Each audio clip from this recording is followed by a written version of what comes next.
April 1940. Die deutschen Armeen waren überall in Europa auf dem Vormarsch. Sie stürmten durch Holland, Belgien, Dänemark, Norwegen und Frankreich.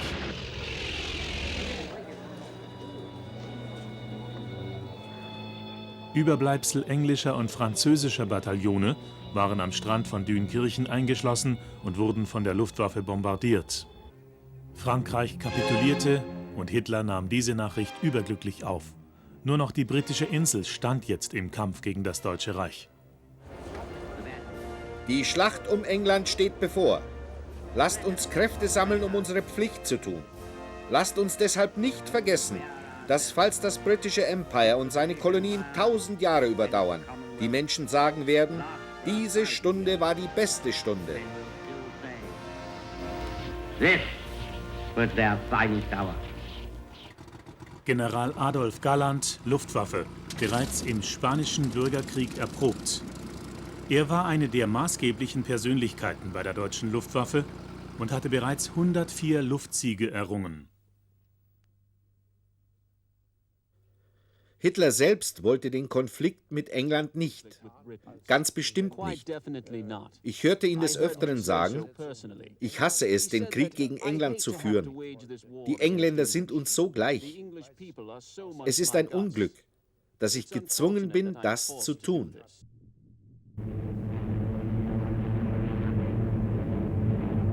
Die Luftwaffe schien unbesiegbar.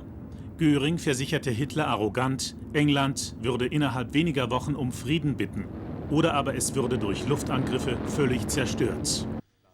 Die Luftschlacht um England brachte die Entscheidung zugunsten der Briten. Der Luftwaffe gelang es nicht, die Royal Air Force zu besiegen.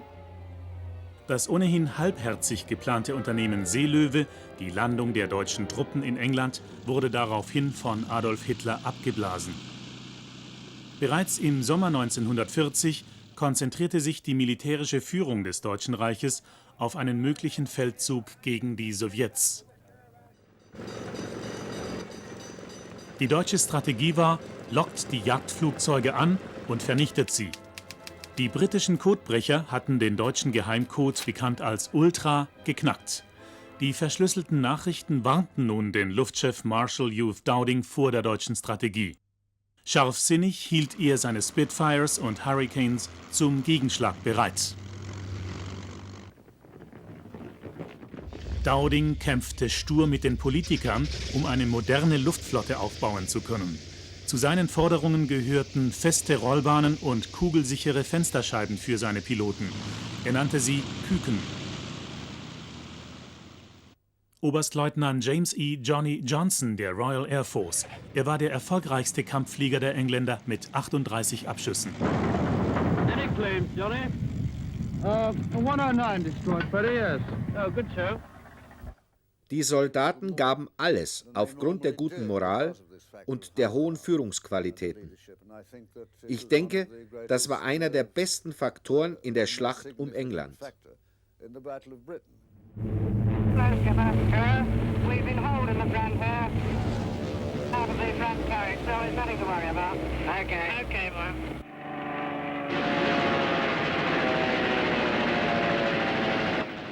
Dowdings Küken pickten an der Luftwaffe und erhielten ihren Preis. 20 britische Jäger nahmen es mit 100 Feinden auf. Göring war frustriert und halb wahnsinnig vor Wut. Er ordnete mehr Angriffe auf Jagdfliegerhauptquartiere und Radarstationen an. Bevor die Invasion beginnen konnte, musste die Luftwaffe die Kontrolle übernommen haben. Sie geriet unter Zeitdruck. Die Herbststürme über den Kanal standen bevor und machten eine Invasion unmöglich. Die Piloten des Jagdfliegerkommandanten wollten nicht aufgeben. Bless 'em all, the long and the short and the tall. Bless all the sergeants and WO1s. Bless all the corporals and their thinking sons, 'cause we're saying goodbye to them all. As back to their billets they crawl. You'll get no promotion this side of the ocean, so cheer up, my lads, bless 'em all.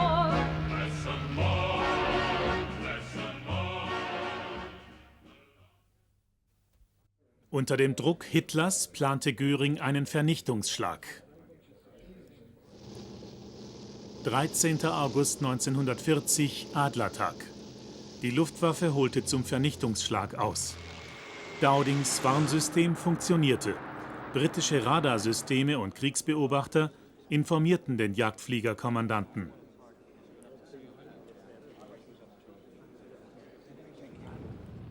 Spitfires und Hurricanes standen, frisch überholt, zum Einsatz bereit.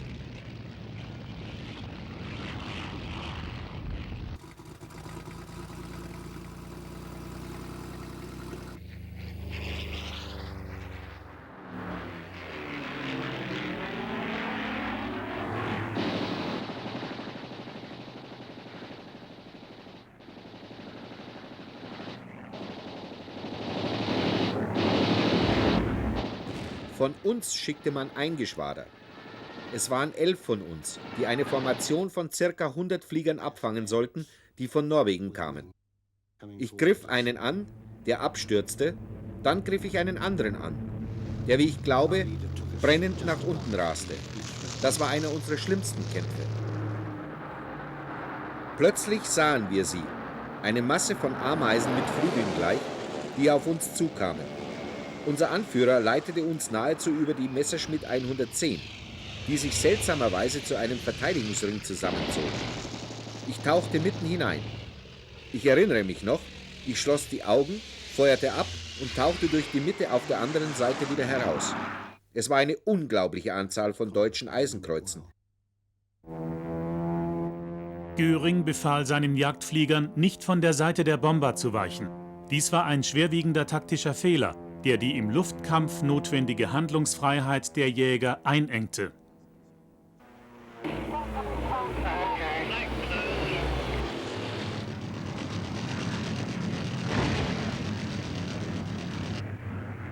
Alarm!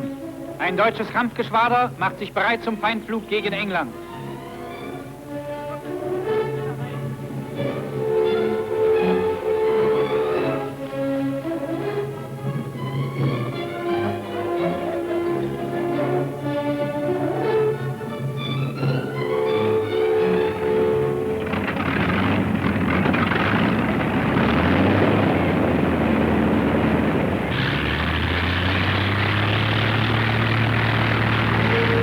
Kampfmaschinen rollen an den Start.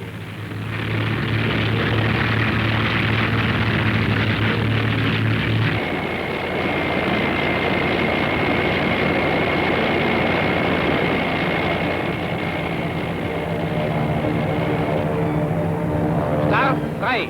Die deutsche Luftwaffe eröffnet den Entscheidungskampf gegen England.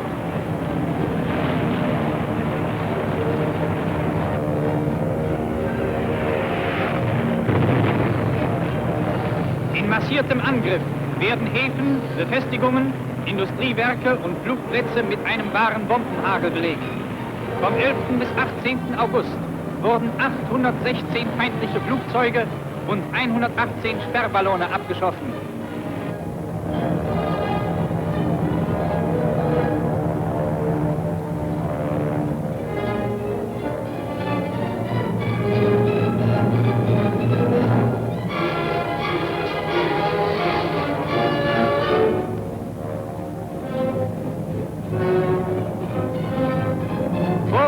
Die englische Küste. Sie ist umsäumt von einem einzigen Schiffsfriedhof.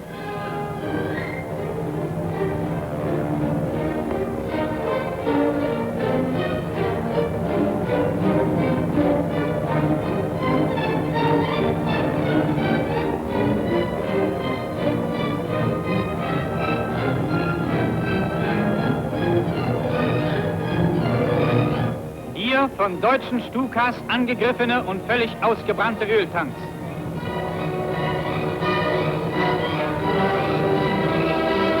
Unter uns die Insel Wight, das starke Bollwerk für Southampton, Portsmouth und Newport.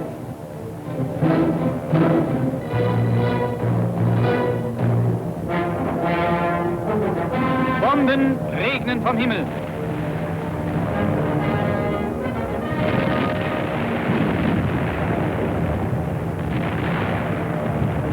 Angesichts der völkerrechtswidrigen Seekriegsführung Englands erklärte die deutsche Reichsregierung am 17. August die totale Blockade gegen England.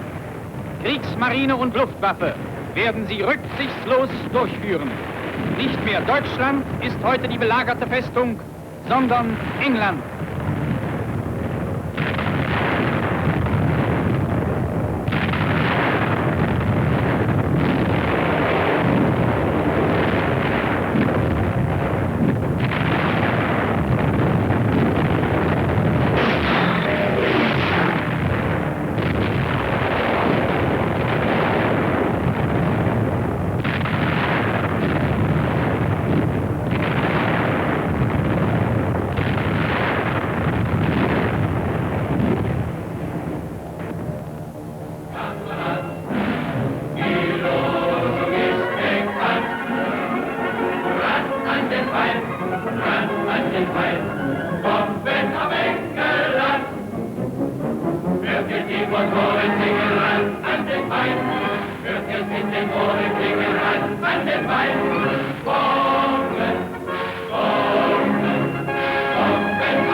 Ein Jagdgeschwader liegt hier, das den besonderen Auftrag hat, die Kanalküste gegen jeden feindlichen Einflug zu sichern.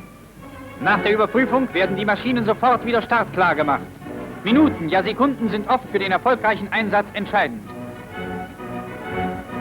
Englische Flieger sind gemeldet. Schon starten die ersten Staffeln zum Gegenangriff. Der Feind muss noch über dem Kanal gepackt werden.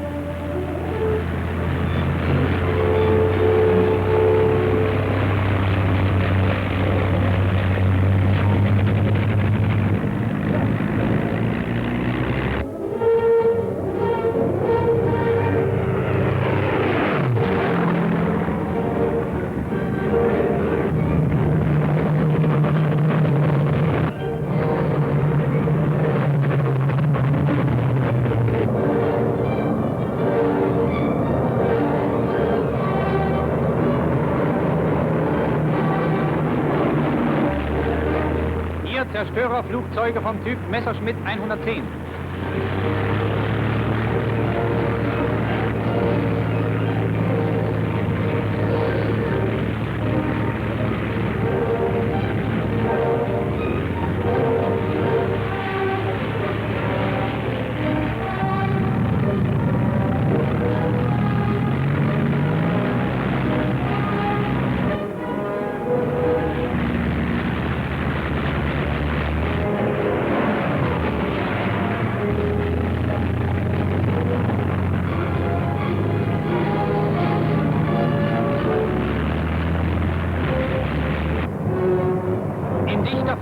Geht es dem Feind entgegen.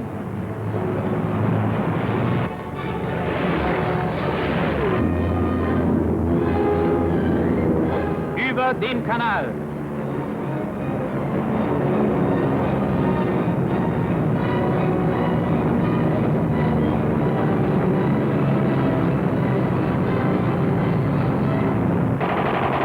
Achtung, vor uns ein Engländer.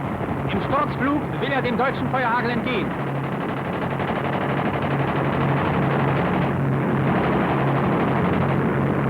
Ein neuer Anflug. Diesmal sind es 2 Engländer.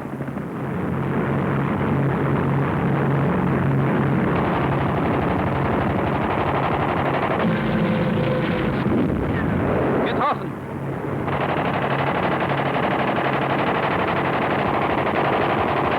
Das englische Flugzeug stürzt brennend in die Tiefe.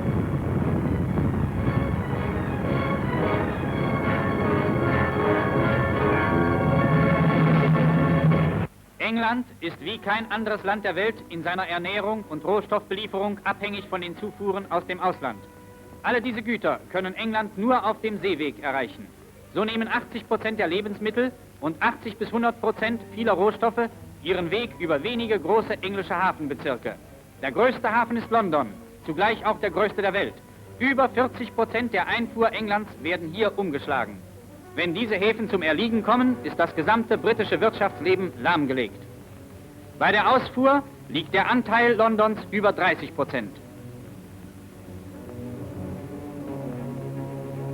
London, heute das Ziel unserer Bomber, liegt 50 Kilometer oberhalb der Mündung der Themse. Die 8,5 Millionen Stadt bedeckt eine weit größere Fläche als Berlin.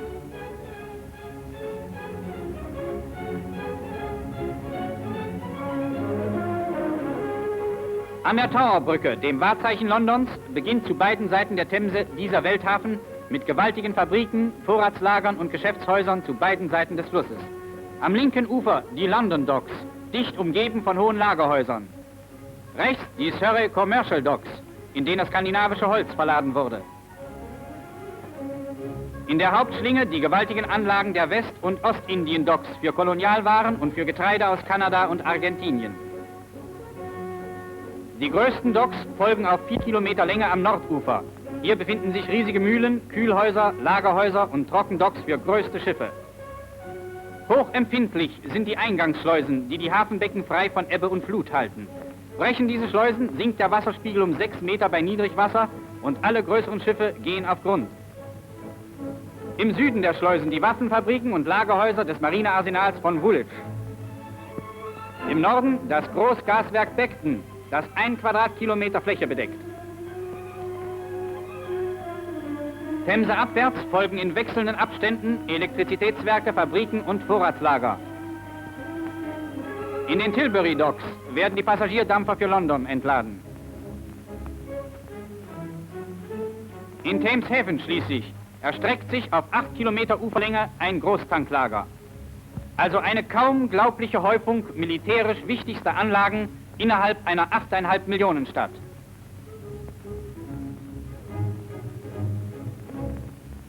Der Reichsmarschall leitet persönlich von der Kanalküste aus die Vergeltungsangriffe der deutschen Luftwaffe auf London.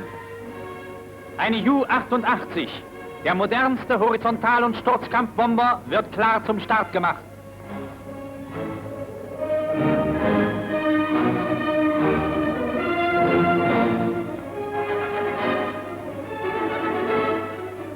Immer neue Bombenlasten rollen heran.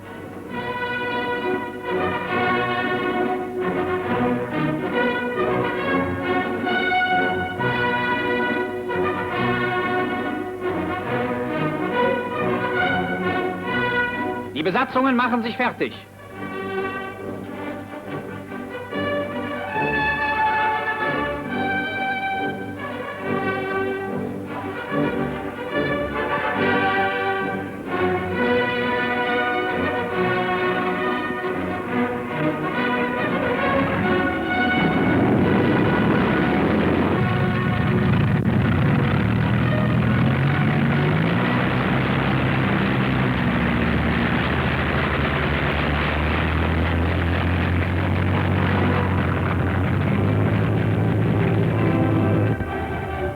Der Großangriff auf London nimmt seinen Anfang.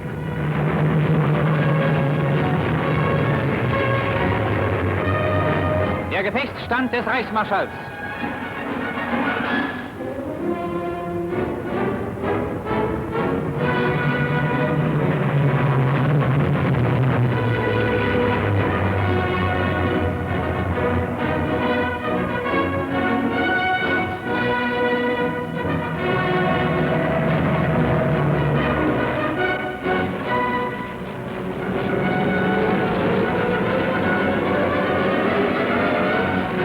Pausenlos brausen die deutschen Geschwader nach England. Tag und Nacht belegen sie London mit Millionen Kilo von Bomben.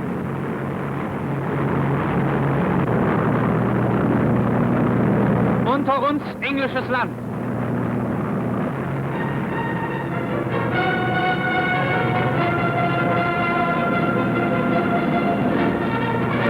In der Abenddämmerung fliegen neue Geschwader heran. Englische Scheinwerferbatterien durchsuchen vergeblich den Nachthimmel nach deutschen Maschinen. Da, brennende Docks von London. Weit und breit sieht man das wilde Feuer der englischen Flak. Ihre Salven fliegen ungenau. Wieder starten Maschinen zum Feindflug.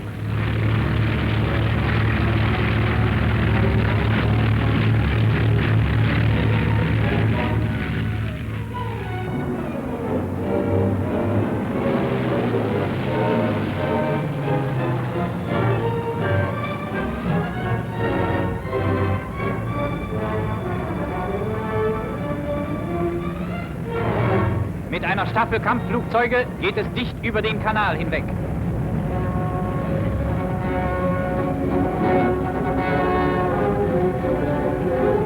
Die englische Küste ist erreicht.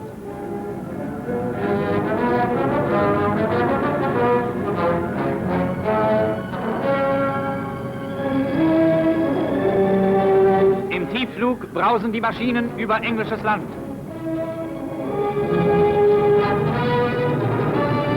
Jeder Wald, jeder Hügel bietet ihnen Schutz gegen die englische Flak.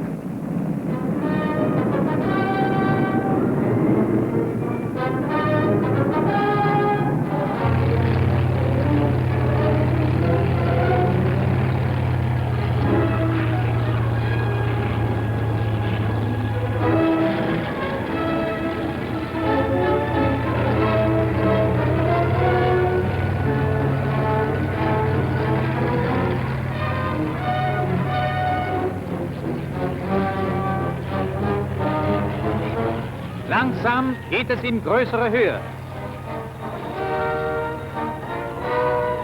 Kameradschaftliche Hilfe beim Aufsetzen der Atemmaske.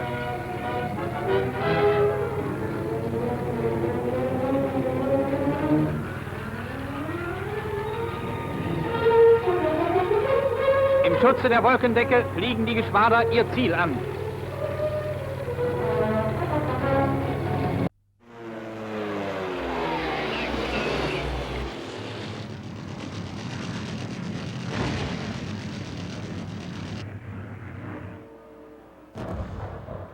Am Adlertag hatten die Engländer nur halb so viele Verluste wie die deutsche Luftwaffe. Aber die Beschädigungen an Flughäfen und Radarstationen waren erheblich und machten England nahezu verteidigungslos.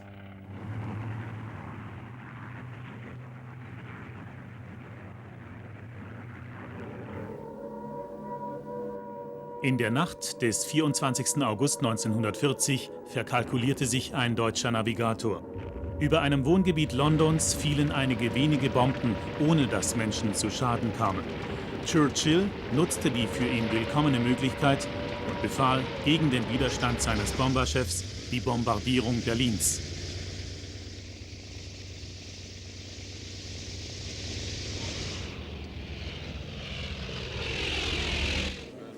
Nach insgesamt 6 Angriffen auf die deutsche Hauptstadt entschloss sich Hitler zurückzuschlagen. Die Schlacht um England erreichte durch Churchill ausgelöst einen neuen gefährlichen Höhepunkt.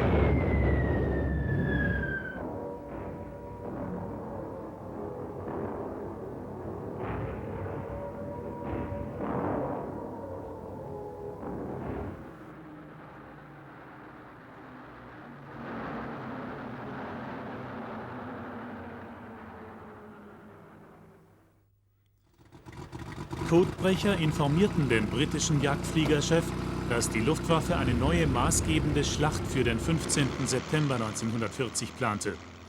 Dowding sah, dass es an der Zeit war, die gesamte Luftflotte bestehend aus 600 Flugzeugen einzusetzen. Spitfires und Hurricanes hoben sich hornissengleich in die Luft, um sich den deutschen Angreifern entgegenzuwerfen.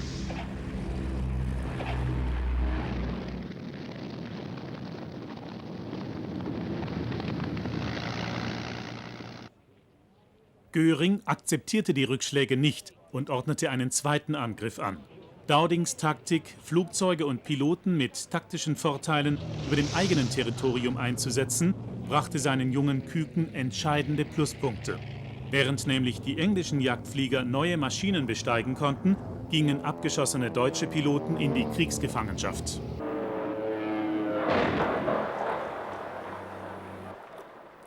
Ein weiteres Problem für die deutsche Luftwaffe war, dass die Briten ihre abgeschossenen Piloten aus dem Wasser retten konnten. Sie standen für neue Einsätze wieder zur Verfügung. Die deutschen Flieger dagegen gerieten in Gefangenschaft und fielen damit für weitere Einsätze aus. Auch der zweite Großangriff der Luftwaffe konnte zurückgeschlagen werden. Dies war der letzte große Tagangriff über England. 2 Tage später brach Hitler folgerichtig die Operation Seelöwe ab. Der Preis, den England und das Deutsche Reich zu zahlen hatten, war hoch. Die Deutschen verloren 1700 Flugzeuge, die Royal Air Force 900. Jede Seite opferte mehr als 1000 Piloten.